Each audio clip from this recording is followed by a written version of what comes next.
There are people all around us who quietly change the world. And when you ask them why they do what they do, the answer is always bigger than them. I'm Rajiv Shaladurai, and welcome to Uncommon Grace. Dubai is one of the most dazzling cities on earth. Towers of glass, rivers of ambition, a skyline that seems to say anything is possible here. But beneath that skyline, there are people. People who are invisible. A migrant worker who's lying in a hospital with no money and no family. A domestic helper with no passport and no way home. A man who's caught in a legal trap with no voice and no advocate. Most of us walk past, but Manoj doesn't. Manoj Nair gave up a comfortable job, a career with one of the world's most recognized brands. And guess what? He chose instead to walk into the places most of us avoid: hospitals, offices, legal corridors, anywhere a vulnerable person needs someone to stand with them. He doesn't run an NGO, he doesn't have a title, he just shows up. And somehow walls come down, bills get cleared, and people get home. So, what drives a man to live like this? That's what I wanted to find out. This is episode 1 of Uncommon Grace. And this conversation with Manoj, it moved me. I think it's going to move you too. Hi Manoj, welcome to Uncommon Grace. Thank you, Rajiv, for having me. Since this being the first episode, I'm so excited to Yeah. share my story. And clearly, when I wanted to have this started, the first person that came into my mind was you, Manoj. I really think it's in many ways the divine orchestration of what's actually happening. So, you do some fabulous work, which most of us don't. And, sometimes we are hesitant to do. But before we get into what you actually do, I wanted to start where it all started, right? Your corporate career. So if you can talk to us a little about your corporate career, right? So where were you working? What were you doing? How was a everyday life in the corporate world for you? So I came to Dubai in July 99, and then I had a friend called John. Mm-hmm. So he brought me to Baskin Robbins, and then that's Galadari That's ice the cream. that's the ice cream brand, Ice which is cream the brand. world Yeah. famous brand, Yeah. Baskin Yeah. Robbins. Yeah. So I joined in stores, and after 24 years, I quit as the business development manager. But for me, that office was not just an office, it was a family. Mm-hmm. So I used to take care of all the events, the five-star properties, and like promotions and all these things. So it was a great experience for me. And like as I said, I spent more time with the colleagues than with my wife, and so that's how close it was for I'm me. really hoping Yeah. Helena's not watching this. She's not going to like this. But yeah, I've known you for about a year right now. You always come across as a people person, and it's your heart for people that really stands out. So Baskin Robbins. So were you business development just for Dubai, or was it over No, I UAE? used to take care of Dubai, Sharjah, Ajman, Umm Quwain, and Fujairah, Wow, except for the Abu Dhabi and Alain. That was not my that's a territory. Yeah. pretty large responsibility, I Yeah. would really think, right? Yeah. Then the pivot from a corporate career, you mentioned you quit your job after Yeah. 20 odd years, Yeah. right?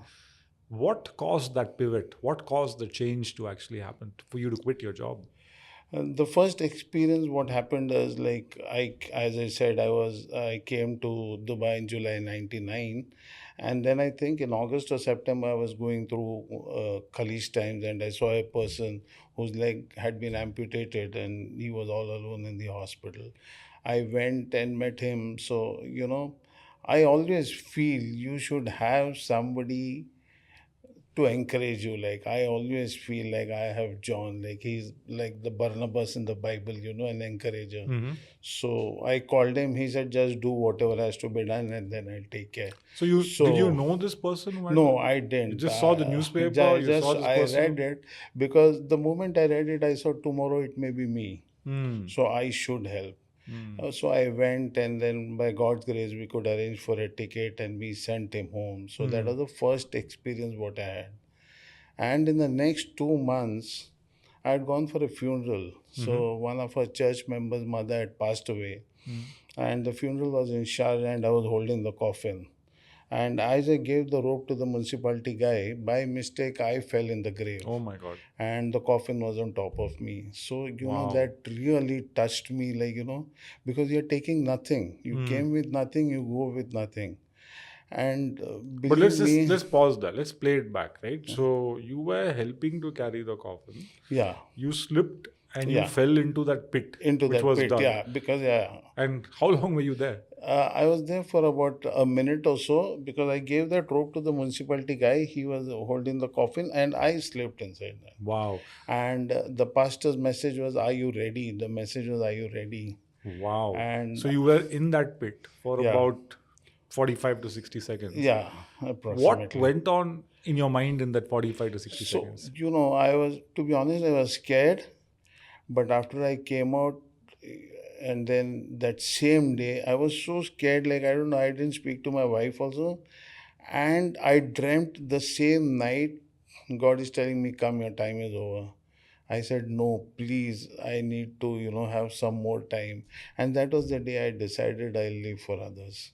Wow. So that really changed me. Amazing, right? What a Yeah, pivot. I mean, what a story. I mean, people could have dismissed it as, okay, it was a freak accident, yeah, but you saw it as a change that, God was calling you into purpose, yeah, for which he actually yeah, created you, yeah. right? So what happened after that? After that, then I said, I will, wherever I see somebody who needs help, I would go. Mm-hmm. Absolutely. I would not hesitate a minute. I would just go and do what best I can do. Yeah. So when you take care of others, I always believe God will take care of you. Wow, that's You, powerful. yeah, you make But other happy.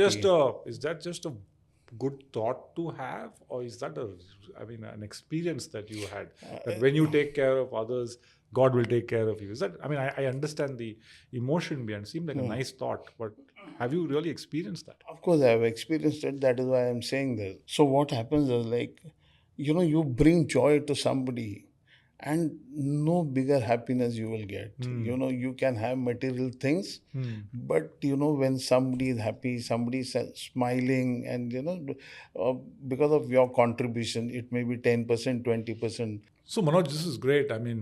Thank you for sharing this. And I think for me, the lesson is you have to be so aware of what happens in your day, because it can be something as a freak incident like you slipping into a grave dug for somebody else. Now, like I mentioned a little while earlier, you can dismiss it as a freak incident, or you can actually say, hey, what is God telling me through this, right? And we all may not go through the incident that you went, but God is really pointing to us different things during the day. For me, that was the biggest takeaway that I actually got. But I want to take this further, right? I want to ask you, uh, even while you were working for your organization, were you also helping others, or did you start this helping others after you quit? And the reason I'm asking this question is because sometimes the excuse that we give ourselves is, when I have free time only, then I will help others, right? We live with that mentality. So I want to understand your take on this. So even when I was working, and there is a calling for everybody. That is what I believe. And once I did that case, the first one, what I shared. College time case. No, the one who was in the hospital, and we helped him with the ticket and all these things. So, and then I fell into the grave, and then it went on. I didn't have to struggle. People used to call me. So, one case I will share with you. I had a colleague in Galadari, that is Baskin Robbins, and his name was Mohammed. So, he's been working with us for a very, very long time. How old was And he? I think then he was about 58 or 59, and he was working in the cold stores. So every month he used to save some money, in the bank. I knew him very closely. And all of a sudden, what happened is during that time we had Friday off and Saturday was the first day of the week. So Saturday morning, I got a call from my colleague. His name was Hamid. He was a technician. And he told me Mohammed is admitted in the hospital. I said, what happened? They said he fell from the bed on a Friday night. Nobody noticed it. Hmm. And And he Monday was staying morning, alone? yeah, no, he was in the accommodation, but since it's a weekend, Yeah. nobody, Yeah. and he fell. And by the time they took him to hospital, he had a stroke on the left side and he had lost his memory. Wow. So we rushed him to the hospital, and then he was in the hospital, say, for about 3 months. And then we were praying for him. I knew he had a daughter and a wife, and he used to save that money, as I said. So I used to pray for him every day. And then finally, I think after 3 months, the doctor said, we have done what best we can. Oh, so he was in hospital for three Yeah, months 3 months. And and there was then no improvement. there was slight improvement, a little bit, Yeah. probably But largely 5%. he was Yeah, nothing. So, and the doctor said, you can take him back to his hometown, that is India. And I said, okay, so how do we take his money out? So, What do you as mean by how do you take? take his money Because out, he can't operate the because bank. it is not about operating the bank. He had lost his memory, Oh, wow. and there is nothing we could do actually. So the previous day, what happened is I went to the finance manager, like, and I told him, this is what it is. I need a letter of authority, and I knew his bank also because I've been with him to the bank many times. And he said, no, let his memory come back. I said, what are you talking, And as I said, John was the general manager. He came out, he said, you just go do what has to be done, and I'll take care. So amazing. He's been such a great influence in my life. And then, so the previous day I was praying for him, and believe me, as I was praying, I had a Mitsubishi Lancer then. So as I was praying, God showed me a vision that next day I'm going to the hospital. And since Mohammed can't walk, I tell my colleague Hamid, let's take a All cab. this is in your dream. All this is in my dream as I was praying. I am seeing this very clearly. So, I tell, we'll take a cab and then we go to the bank. It's on Sheikh Zayed Road, and he can't walk, obviously. So, we are lifting him up, going to the bank, speaking to the manager there, and he clears all the funds after looking him. I go back, our office was in Karama. I stop the car and I tell everybody Mohammed is down if you want to meet him, because that same night I'm dropping him to his hometown in Kerala. I could see all this, and then next day I was joyful, I was confident, mixed emotions. I don't know. I went, Hamid was there, I told him, let's take a cab, and this is exactly what happened. Exactly like what you saw in the Exactly dream. what I saw, exactly that is what happened. Wow. Let's get the sequence right. So you were moved with compassion Yeah. that I have to do something for Mohammed. Yeah. And by the way, Mohammed is just a colleague. He's Yeah. not your relation Yeah. also. Second, you took initiative. Yeah. You reached out to the finance team and Yeah. everybody Yeah. saying, this is his situation. Yeah. Thirdly, and most importantly, you prayed for his Yeah. situation. Yeah. And God, in many ways, you had a divine revelation of what will happen. Yeah. And amazingly, the same sequence actually happened. Wow, that's really, I'm actually getting goosebumps as I hear this, right? Yeah. And Mohammed went back. Yeah. I dropped him back. I had taken him, and it was a flight from Sharjah, Cochin to Calicut. And then what happened is his oxygen levels dropped down. And then the aerosters had to give him oxygen. We stopped this thing. There was a halt at Cochin. The doctors Somebody came went in. along with him? I went Oh, along with him wow. to drop him, and then the doctors Wow. came in. He checked Mohammed, and he said he's okay to, go to fly to Calicut. So we went to Calicut. The ambulance was already arranged. We took him to MIMS, and he was there. And by God's Mims is a grace, hospital. again in the hospital, MIMS, and then he was staying in Malappuram. So then, after a month or so, he was discharged. By God's grace, we got his daughter married also, and then Amazing. yeah, Manoj, that's yeah, what a story. Really, what a story. That's so amazing. So that was all while you were in Baskin Robbins. yeah, Let's move from after your job, right? Now you yeah. are doing this full time. what were the reactions of people? Because I'm guessing people must have said, Manoj, are you crazy to quit your job? How are you going to manage? Why do you want to do it? I mean, okay, do help people, but why do you want to do this full time? So, did you get reactions like that? I did, but I always feel for me like my friends and my wife, as long as they are okay with, I have to tell them. I don't care what others say, Maybe we should change the but order, right? My wife and my yeah, friends. yeah. So because I've got very limited friends, Yeah. very very limited. I can count them. It's nine friends, and as long as they know what I'm doing, I'm absolutely fine with it. Yeah, I'm also And guessing that you feel the peace of God in your heart, that this is perhaps what God yeah, wants you to do. yeah. That's again a Yeah, navigator. I always feel because God is the glory and lifter of our head. He will never put us to shame. Like never ever. You have to just trust in God. Obviously, I had to make some adjustments. Like I had, I could buy what I want, Yeah. but by God's grace, now I'm limiting myself, and I know. There's no desire in me. I'm not boasting, but now I don't have that desire that I want this, I want this, I want this. Absolutely. I'm happy with what I have. Be content, as it is written in Hebrews 13:5. Be content with what you have. That's Absolutely. great. I mean, that's something I wanted to touch on, but you actually brought it up, right? Which is um, you need to sacrifice. And you have made a lot of sacrifice, sacrificing your career, sacrificing your ambitions, sacrificing aspirations, right? Uh, I mean, the level of your sacrifice is directly relational to your conviction. So your conviction to I want to help people out seem to be so strong. So you explained about one sacrifice, which is I've sacrificed my desire to buy things and all of that because I have a limited budget, but I'm very content with that. Let's talk about that. Let's talk about contentment for a bit, right? Because we live in a time where we are never content. If you buy one phone, you want to buy the next model of the phone, and so on and so forth. How do you find contentment in what you do, and why do you find contentment in what you do? See, one thing is you should pray. My prayer is always till the last day of my life in this earth. We should always be the lender and not the borrower. And the other thing is when you pray, God will take care. You should have that trust. He will take care of you for sure. He might. I don't know if I should share this experience, but I'm just saying, if I want to have a burger, he may not give me a burger. He may give me something else, but you have to be content because he knows the best what I should have. Right? So you just trust in him. That's all you have to do. Yeah. So I just do that. I just trust in him, and I've seen God's favor in my life every time I go out. Right. So, in terms of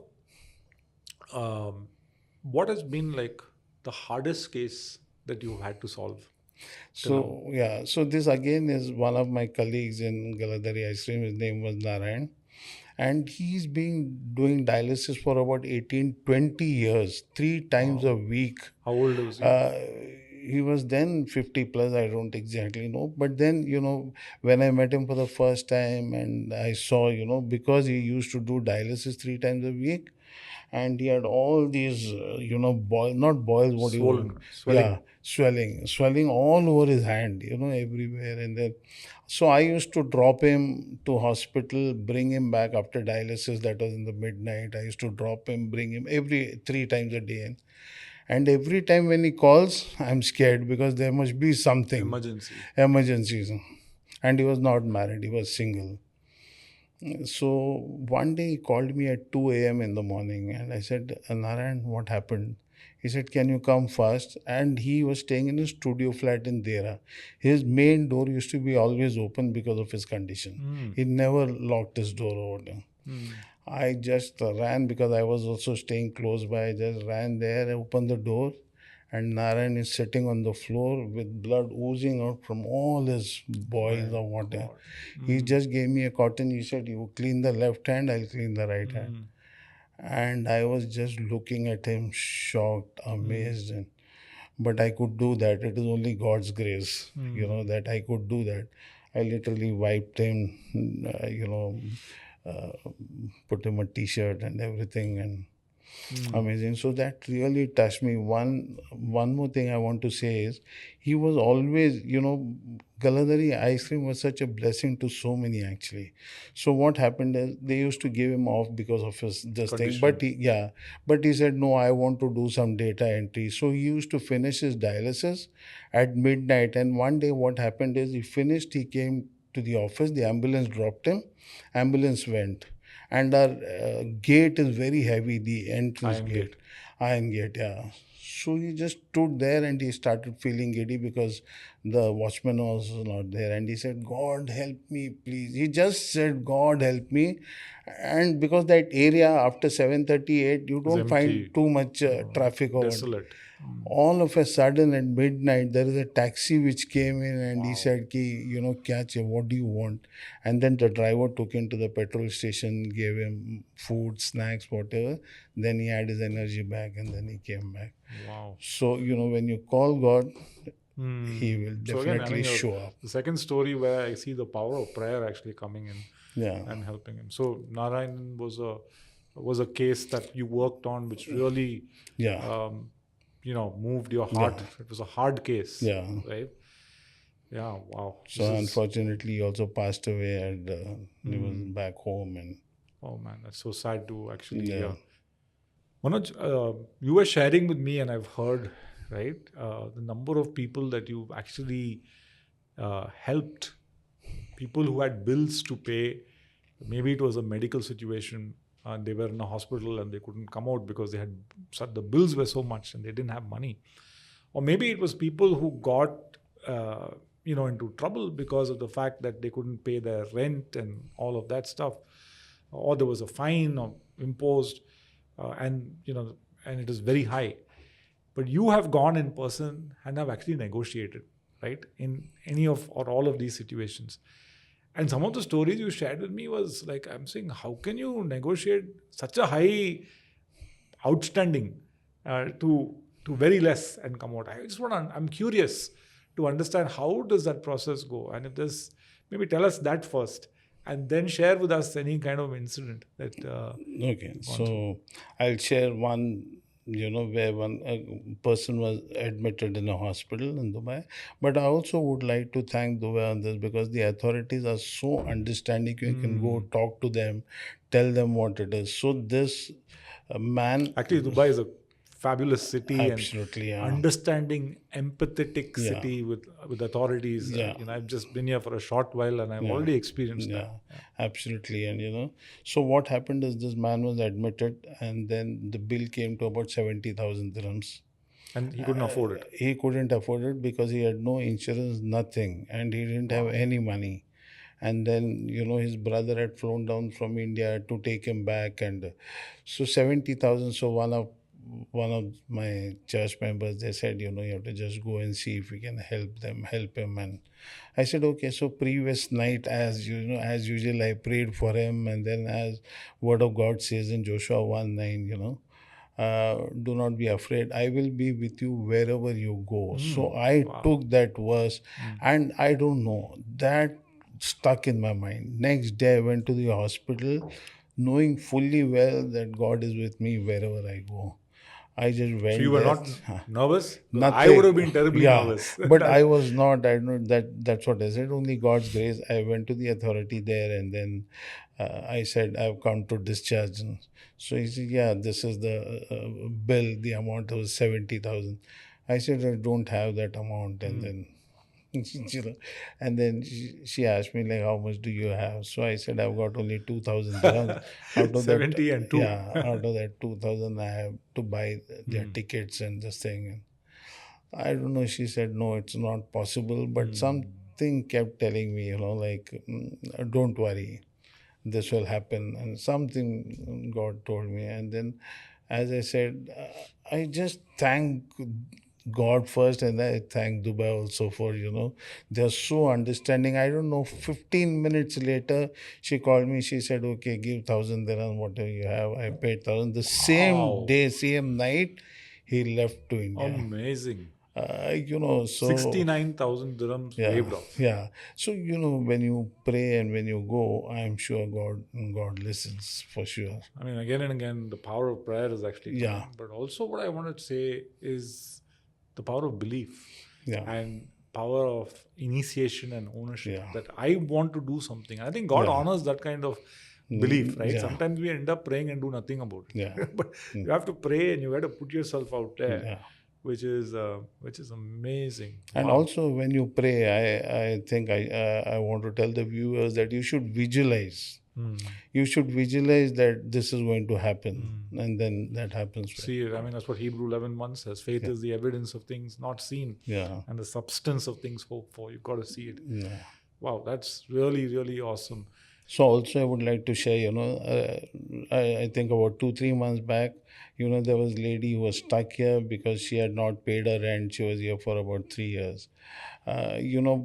These people, I'm not, what happens is like if you're in Dubai, you follow the law. And You that's can, yeah, something I'm glad you brought that up, Manoj. I mean, this yeah, this conversation is not about do anything and we'll help you, yeah, right? It's yeah, about you yeah, got to follow the law, yeah, and there's clear laws and principles are there. But there yeah, are times when people, because of various circumstances, yeah. don't do it, and those are exceptions and not the rules. Yeah? Just want Yeah, to make that so point. yeah, so I always tell, if you are in Dubai, you follow the law, do what is right, Mm, and then there are people who will help you. right. I also don't take cases where people are wrong or something. Genuine cases, it Mm, comes, I just go all out. And so there was this lady who was here for about 4 years, and 3 years she was out without, she couldn't go mm. back because she had a rental dispute. Three And years she was stuck here. yeah, almost about 3 years, Wow. and she was very suicidal also, like. I met her, I think, about 3 4 months back, and then I told her, okay, let's see what best we can do. And then I found out, so she had not paid her rent, and then she was living in a bed space, so we helped her by getting a bed space and all these things. And then we went to the the landlord, Mm, and we told them, she's without a job, she has to go back. So they said no, she has to pay so much. And mm, then it was about some 38,000 something. mm-hmm, So again, by God's grace, when you do good for others, God listens. mm. Then we negotiated. We said we don't have so much, and it. Then I think the last we paid was 7,800, and that is why I said we need to have good friends. So I have good friends who Helped you with the money? who help me with money also, because they know what I'm doing. So I don't have to tell them what is this thing, and so they just tell me, okay, what Mm. you want is this is what I want. And So, but it's not as one is you have to negotiate with the authority there. yeah, Second is you'll have to arrange for her travel papers as well, right? yeah, Whoever this person is. So it's yeah, not just okay, negotiate, problem solved. yeah, It's multiple things you have yeah, to do, yeah, isn't it? yeah. So I've got a lady who works with me. She does this full time. She's an amazing lady. Her name is Pam. So she does all the running around for Outpass and all these things, Mm. and so this we negotiated the rent and everything, and by God's grace, now she's back in the home country, and Wow. so she's That doing well. is so amazing and it is so stirring, right? Yeah. Um, so when one day when you look back at your life or when others look back at your life, what do you want them to describe about Manoj? That I was a good person. Simple. Yeah, simple. I just want to tell them, and that I was a good person. Hmm. And And if I have to ask you, Manoj, as we bring this to a close, um, what do you live by? What are your principles? What would you want the audience to kind of take away from this? I mean, we spoke a lot of amazing stuff, but just to distill it to two or three messages, what would they be? so I would say, you make a difference. The You can first really thing, make a difference. really make a difference, and you start with one person, But just to. but let me stop you here, Manoj. Make a difference, right? But people will listen and say, "This is only Manoj can do. I can't do." I've got my own life. I'm busy. I've got my own challenges. Can everybody make a difference? Yeah, it is not about always finances, like you just go listen to them, speak to them, just understand them. That's more than enough. You make somebody happy. That's all you have to do. Sometimes we feel, Arey, I've got so much of problems here. But I'm telling you, when you look at others, when you go around, you'll see their problems, you'll say you're so blessed. If you Oh, that's a can walk, powerful you point. can see, you can talk, you have both legs, you have both hands, you are blessed. There are people who don't have all these things. Wow, it's amazing. So one, you So, said make a difference. yeah, Second is have the right perspective, yeah, which is, yeah, sure, you have a problem, yeah, but there's always somebody else who's got a much larger yeah, problem, right? yeah. Third is, Third is, yeah, you spread love, joy, and peace. That yeah, is you're all you have known to. by that. I see your tagline is always love, joy, and Love, peace. joy, peace. Yeah, Yeah. yeah. Why is that? Yeah, because I live by, like, the next minute is not mine. I may not be there when I go out. So I leave, the next minute is not mine. So if I have to say sorry, I have to say thank you, I have to help somebody, I'll do it immediately. I won't wait. Hmm. But you said spread love, joy, and peace, right? What happens to you when you give joy to others or love to others? Yeah. What happens to you? Because we live in a very transactional world, no? So what do I get back? What's in it for me? So what happens when you give joy to others? Nothing. When they tell me I'm doing well, if you give me 2 minutes, I'll just share a case. So there was this man who had fallen from a coconut tree, in back home in Chennai or somewhere, and then he was on bed for about 13, 14 years. Today morning, like, so we helped him with a wheelchair. He has started his own YouTube channel. Wow. He has started a small office, an internet office. So, he sent Amazing. me pictures. So what bigger joy do you want? Amazing. He fell Yeah, from a coconut tree, yeah, 13 years, yeah, no hope. You got to know. You helped him with a wheelchair, yeah, so he's a little mobile right yeah, now, and that's made a difference. yeah, absolutely. A couple of things. One is what I get to hear is when you give joy to others, Yeah, that's the way you get your greatest joy. yeah, It's always being others yeah, centric is yeah, what I really hear. But Manoj, I'm sure by doing all of this, right, there must be you're walking into different situations which can trigger fear, right? How do you deal with fear? See, I'm saying we should not be fearful in any situation. You should have that boldness because, even John 16:33 says, you will have troubles in life for sure, but God has overcome everything. So you take that verse. So any situation, just go with confidence. Don't be fearful. And the confidence is that God is with you, so why should I be Absolutely. afraid, Yeah. right? Wow, Manoj, has been such a Yeah. powerful conversation. You've really inspired me. Yeah. And I'm sure that this conversation is going to inspire so many others, right? So many takeaways from this. One, be aware of the messages that God is giving you. And for you, the message was, slipping into that grave temporarily for 45 minutes. That was a message. Second, be aware of people around you and take initiative. And you shared so many stories on that. Third is the power of prayer, right? When God shows you something, pray about it. Yeah. And then take action. Do something. Don't just sit back and pray, which is good to do, but it's not complete. Because faith without works is dead, right? So go do something about that. Learn to be content. Because sometimes we live with this attitude of I want more, and it adds to more stress.